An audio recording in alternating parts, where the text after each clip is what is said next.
SIR আবহে পথে নামছে তৃণমূল মহিলা কংগ্রেস। 9ই ডিসেম্বর সংবিধান রক্ষার শপথ নিয়ে কলকাতায় মিছিল। আগামী এক মাস জেলায় জেলায় চলবে শপথ নিয়ে মিছিল।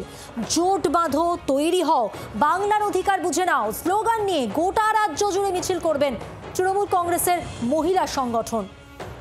তৃণমূল মহিলা কংগ্রেস 9ই ডিসেম্বর সংবিধান রক্ষার শপথ নিয়ে কলকাতায় এই মিছিল। আর এই কর্মসূচি নিয়ে জানবো, আমাদের সঙ্গে টেলিফোন লাইনে রয়েছেন প্রতিনিধি শ্রেয়সী গঙ্গোপাধ্যায়। শ্রেয়সী, কি জানা যাচ্ছে?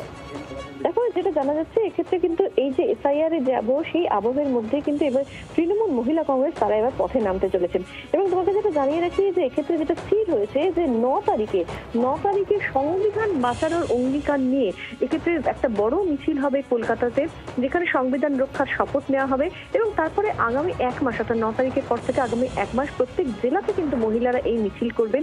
এবং সেক্ষেত্রে মূল যে স্লোগান হবে সেটা হচ্ছে জোট বাঁধো, তৈরি হও, বাংলার অধিকার বুঝে নাও। এবং এখানেই শেষ নয়, কার্যত বলা যেতে পারে যে এরপরে একেবারে বুথ লেভেল পর্যন্ত তৃণমূল মহিলা কংগ্রেসের যে কর্মসূচি তৈরি হচ্ছে, যেখানে বুথ লেভেল পর্যন্ত তারা গিয়ে জনসংযোগ করবেন, বৈঠক করবেন। এবং সেই যে কর্মসূচি, সেই কর্মসূচির ক্ষেত্রে কিন্তু কার্যত যেটা স্লোগান ঠিক হয়েছে সেটা হচ্ছে যে এক্ষেত্রে 2026 বাংলার মহিলাদের পুলিশ। আমরা বরাবরই জানি যে মহিলা ভোট কিন্তু তৃণমূলের ভোট ব্যাংকের কাছে অন্যতম বড় সম্পদ। ফলে সেই জায়গা থেকে দাঁড়িয়ে কিন্তু বলা যেতে পারে যে একাধিক ইস্যু নিয়ে এবার তৃণমূল মহিলা কংগ্রেস 26-এর ভোটের আগে ফের তারা ময়দানে নামছে। ধন্যবাদ শ্রেয়সী।